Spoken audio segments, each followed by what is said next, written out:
علی النبی یا ایہا الذین آمنوا صلوا علیہ وسلموا تسلیما الصلاۃ والسلام علیک یا سیدی یا رسول اللہ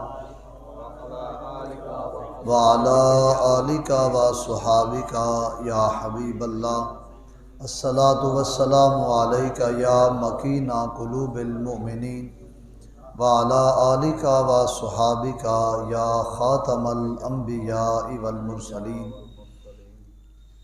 حمد و صلوات کے بعد معزز و محترم حاضرین و سامعین، اللہ رب العزت کی توفیق سے سورہ الاعراف کی 2 آیات بینات آیت نمبر 27 اور 28 تلاوت کرنے کا شرف حاصل ہوا ہے۔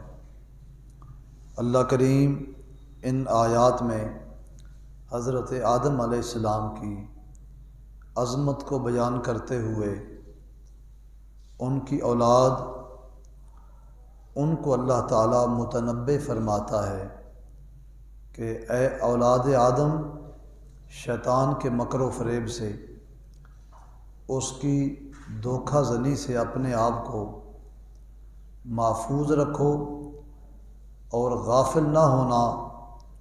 وہ دشمن ہے اللہ کا، اللہ کے رسولوں کا، انسانیت کا دشمن ہے۔ جب اس نے حضرت آدم علیہ السلام سے دشمنی کی ہے تو آپ کی اولاد کا بھی وہ دشمن ہے۔ شیطان کسی کا دوست نہیں ہو سکتا، بلکہ ہر ایک کا وہ دشمن ہے۔ دوسری آیت پاک میں اللہ کریم نے شیطان کے بعض ہم خیال لوگ ان کا ایک عمل اس کو بیان کرتے ہوئے ارشاد فرمایا کہ جب انہیں کہا جائے کہ ایسا نہ کرو تو وہ آگے بطور دلیل یہ کہتے ہیں کہ ہم نے اپنے باپ دادا کو یہ کرتے ہوئے دیکھا، لہٰذا ہم بھی یہی کریں گے۔ حضرت آدم علیہ السلام کا جنت میں تشریف آوری ہو جانے کے بعد زمین پر آنے کا ذکر کہ آدم علیہ السلام زمین پر تشریف لائے تو آپ کو چند قسم کے بیج عطا کیے گئے۔ حضرت آدم علیہ السلام وہ بیج لیے زمین پہ تشریف لائے۔ ان بیجوں میں سے ایک بیج کپاس کا بھی تھا جس سے روئی بنتی ہے۔ مفسرین نے کہا ہے کہ جن بیجوں پر حضرت آدم علیہ السلام کا ہاتھ رہا وہ ہمیشہ فائدہ مند بن گئے، ان کی تاثیر عمدہ کر دی گئی، اور جو بیج حضرت آدم علیہ السلام کے ہاتھ سے نکل گئے ان پر شیطان نے ہاتھ رکھا تو وہ تمام کے تمام بیج زہریلے بن گئے، وہ نقصان دہ بن گئے۔ معلوم ہوتا ہے کہ آدم علیہ السلام انسانیت کے فائدے کے لیے آئے ہیں اور شیطان انسانیت کی نقصان کے لیے بنایا گیا ہے کہ جہاں آدم علیہ السلام کا ہاتھ آئے وہاں چیزیں فائدہ مند بن جائیں، جہاں شیطان لعین کا ہاتھ آئے اور وہاں کی چیزیں نقصان دہ، موذی اور تکلیف دہ بن جائیں۔ حضرت آدم علیہ السلام زمین پر آئے، لباس جنتی لباس کے ساتھ آئے۔ سن چکے ہیں آپ کہ جنت میں آپ کے 2 لباس تھے، ایک نورانی لباس تھا، نور کا لباس، اور دوسرا لباس جسم کے اوپر ناخنوں کا لباس تھا۔ نور کا لباس بالکل اتر گیا اور جو ناخنوں کا لباس تھا یہ بالکل تھوڑا رہ گیا۔ پھر آدم علیہ السلام نے جنت میں انجیر کے پتوں سے اپنے جسم کو ڈھانپ لیا، انہی پتوں سمیت پیارے آدم علیہ السلام زمین پر تشریف لائے، اور وہ پتے کا لباس تھا۔ جب سردی آئی تو آدم علیہ السلام کو سردی محسوس ہوئی تو اس وقت آپ بے حد مضطرب پریشان ہوئے، تو جبریل امین کو رب نے بھیجا، وہ روئی لے کے آئے۔ اے جبریل، یہ روئی کس لیے ہے؟ پیارے آدم، اس روئی سے سوتر بناؤ اور سوتر سے لباس تیار کر لو۔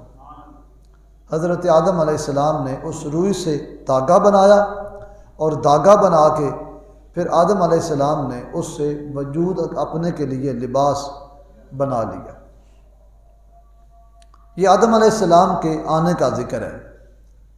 لباس آدم علیہ السلام نے جو بنایا، پھر لباس کی بہت ساری فضیلتیں رحمت عالم صلی اللہ تعالی علیہ وآلہ وسلم نے ارشاد فرمایا۔ فاروق اعظم سیدنا عمر بن خطاب اس کے راوی ہیں کہ کملی والے آقا فرماتے ہیں کہ جس بندے کے پاس نیا لباس پہنچے وہ اگلا لباس خیرات کر دے، بس پھر وہ سمجھے کہ اس کے اور رب کے درمیان ملاقات کا ایک ہی ذریعہ ہے، وہ موت ہے، اور موت کے بعد وہ ہمیشہ اللہ کی امان میں ہے۔ مقصود اس سے کسی کا بھلائی کرنا، بھلا کرنا اور غریب کی مدد کرنا اور صدقے کی اہمیت بیان کرنا تھا کہ صدقہ اگرچہ تم اپنا جسم کا لباس بھی کرو نا تو وہ بھی اتنا فائدہ دیتا ہے کہ تمہیں اللہ کی امان آ جاتی ہے۔ حضرت آدم علیہ السلام اب زمین میں گزر بسر کر رہے ہیں، ان کی اولاد بڑھتی گئی، جوں اولاد بڑھتی گئی رب تعالیٰ نے اولاد کے لیے تحفظات، ان سے شیطان کو دور رہنے کے معاملات و احکام بیان کیے۔ انہی میں سے آج کی جو 2 آیات ہیں ان میں وہی مسئلہ بیان ہوا۔ ارشاد باری تعالیٰ ہے، یا بنی آدم لا یفتننکم الشیطان، اے اولاد آدم خبردار تمہیں شیطان فتنے میں نہ ڈال دے۔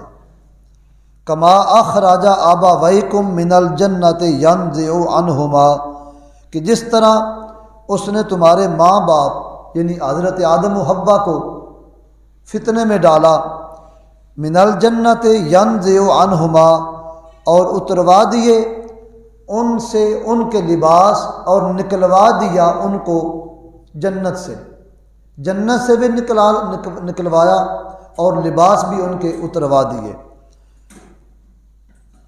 لباسہما لیوریہما، ان کے لیے وہ چیزیں ظاہر ہو گئی جن کا چھپانا، جو شرم کی چیزیں ہوتی ہیں جن کا چھپانا ضروری ہوتا ہے۔ سوآتہما، جن پہ نظر ڈالنی ٹھیک نہیں ہوتی۔ انہ یراکم ہو وقبیلہ من حیث لا ترونہم، بے شک وہ یعنی شیطان اور اس کی تمام اولاد، اس کا قبیلہ کنبہ تمہیں وہاں سے دیکھتے ہیں، من حیث لا ترونہم، جہاں سے تم انہیں نہیں دیکھ سکتے۔